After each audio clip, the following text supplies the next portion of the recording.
J'ai là une batterie de questions dont tu as toujours voulu connaître la réponse. Alors, allons-y. Tout d'abord, une petite observation.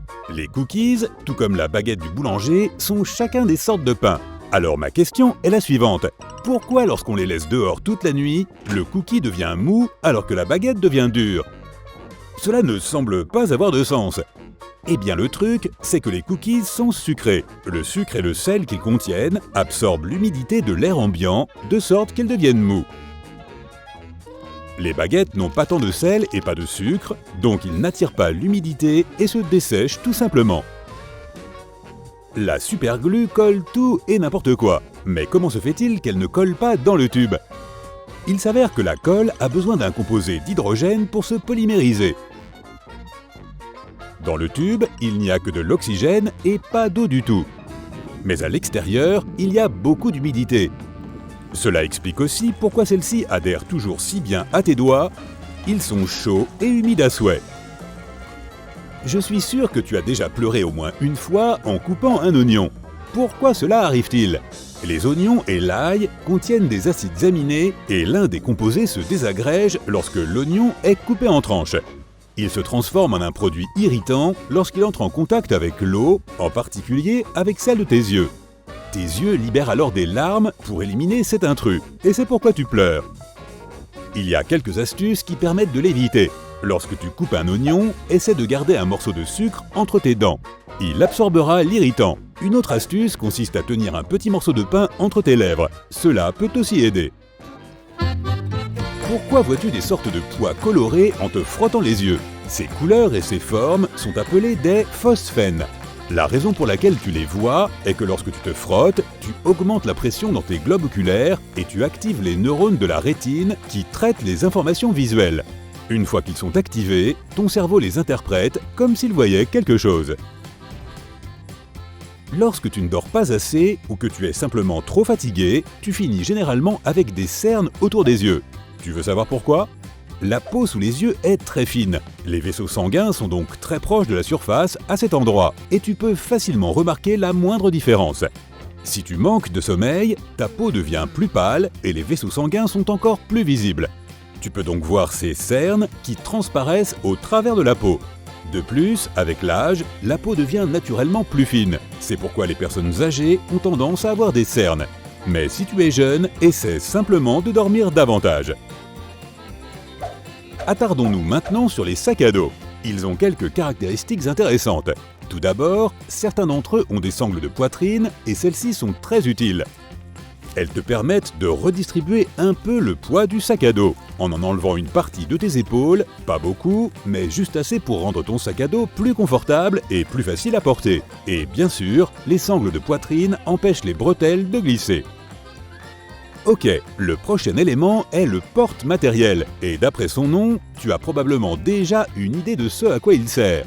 Tu peux y attacher l'équipement dont tu as besoin avec toi, comme des bâtons de marche ou une pelle. Certains équipements devront être fixés. Pour cela, fais passer la poignée dans la boucle et retourne-la vers le haut. Ensuite, fixe le tout avec le crochet élastique en haut, et c'est tout bon. Et oui, tous les sacs à dos ont des boucles.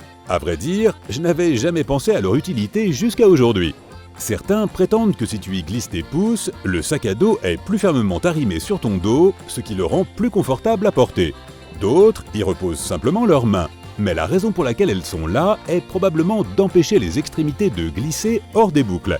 Ce serait un sacré casse-tête de devoir les rajuster sans arrêt, non? Bien, penchons-nous sur d'autres trucs ordinaires auxquels nous n'avons jamais prêté attention. Prenons par exemple les jeans. Ils ont ces rivets métalliques. Eh bien, il s'avère qu'ils sont là depuis que les jeans existent. Jacob Davis, l'homme qui a fabriqué la première paire de jeans, a ajouté des rivets en cuivre aux endroits où les pantalons étaient les plus susceptibles de se déchirer, afin de les rendre plus résistants. Il s'agissait donc d'un détail crucial pour maintenir les jeans ensemble. Aujourd'hui, ils ont davantage un but décoratif, car ils sont associés à l'identité même des blue jeans.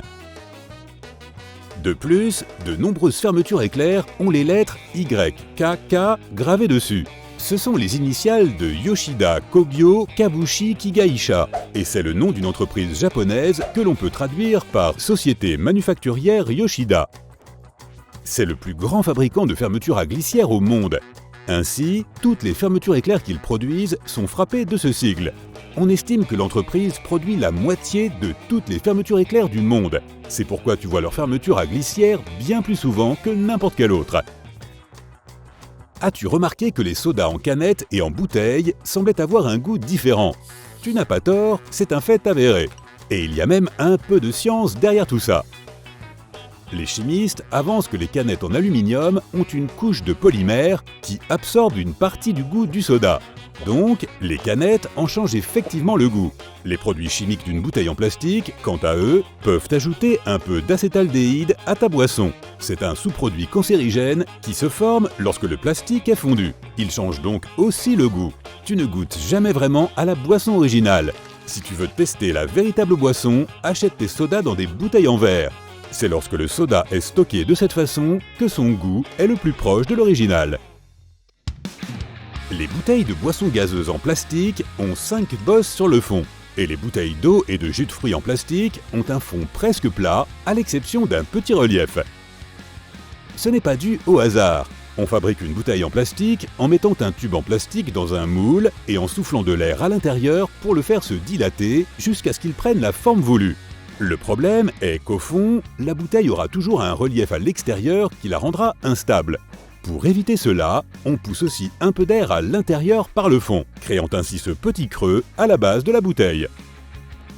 Les fonds de bouteilles plats sont répandus, car ils nécessitent moins de plastique pour être fabriqués. Mais les boissons gazeuses et l'eau pétillante ont besoin d'un traitement particulier. Ces liquides ont une pression interne qui peut pousser le plastique vers l'extérieur, ce qui déforme le culot et empêche la bouteille d'être stable. Les bouteilles de soda ont donc une forme incurvée car, de cette façon, elles résistent bien mieux à la pression.